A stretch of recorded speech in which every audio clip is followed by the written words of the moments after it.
So, gusto pong tikman ng ng boss ko. Kaya, nahati tayo ng konti.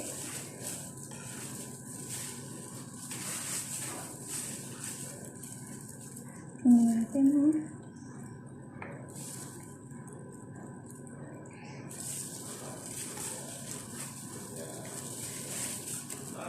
So, ito po yung loob ng ating cake. Grabe. Sobrang ang lambot.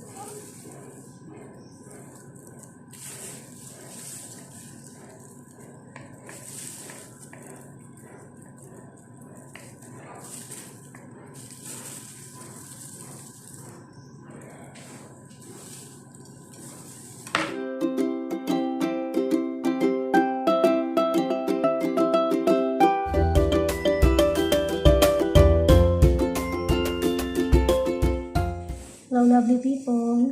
So gagawa po ako ngayon ng champata cake. So kung alam niyo yung banana cake, so ganun din po ito. So iba nga lang po yung ilalagay ko. So ito po na overripe na siya. Nilagay ko siya sa freezer muna. So ngayon gagawin ko para bukas madala nila amo sa farm para doon sa kanilang workers naman. I-blend po muna natin.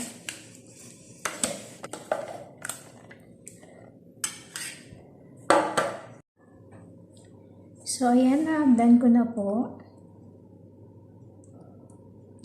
Medyo marami po yung gagawin ko.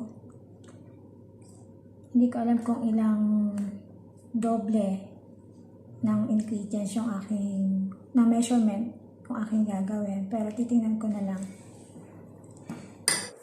So, 750 grams po yung ating flour, pero yung original na measurement niya is 250 lang. So, times 3 po yung ating harina dito.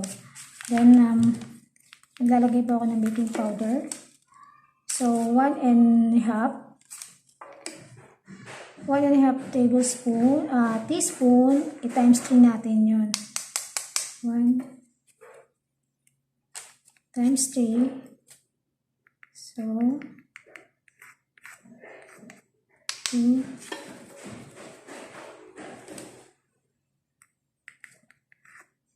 3,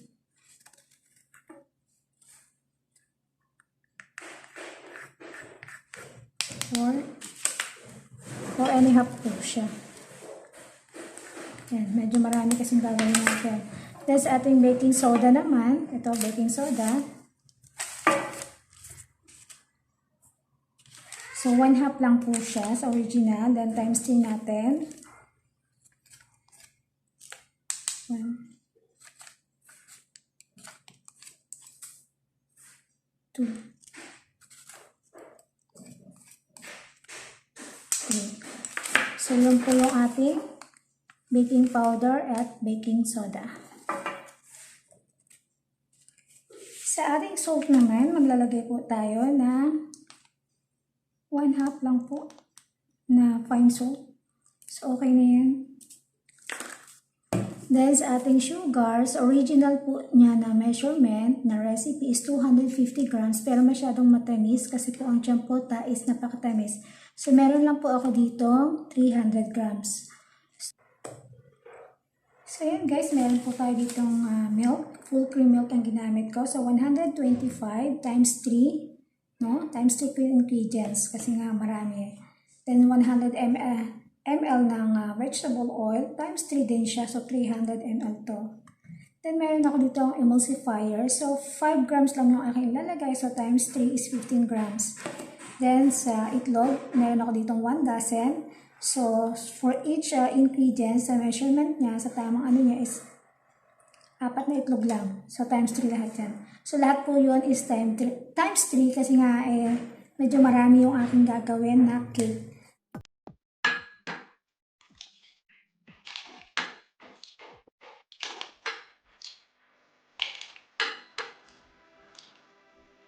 Pwede po kayong gumamit ng electric grease or hand grease. Pwede po. Pero ako ngayon siguro naman ito ng electric grease. Pwede rin naman. Pero gusto kong mabuting gusto rin ito.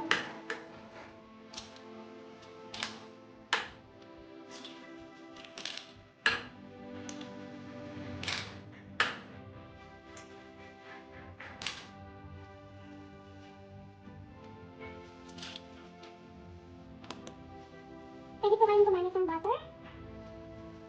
Pero mas masarap siya pag butter talaga. Pero ano?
guys.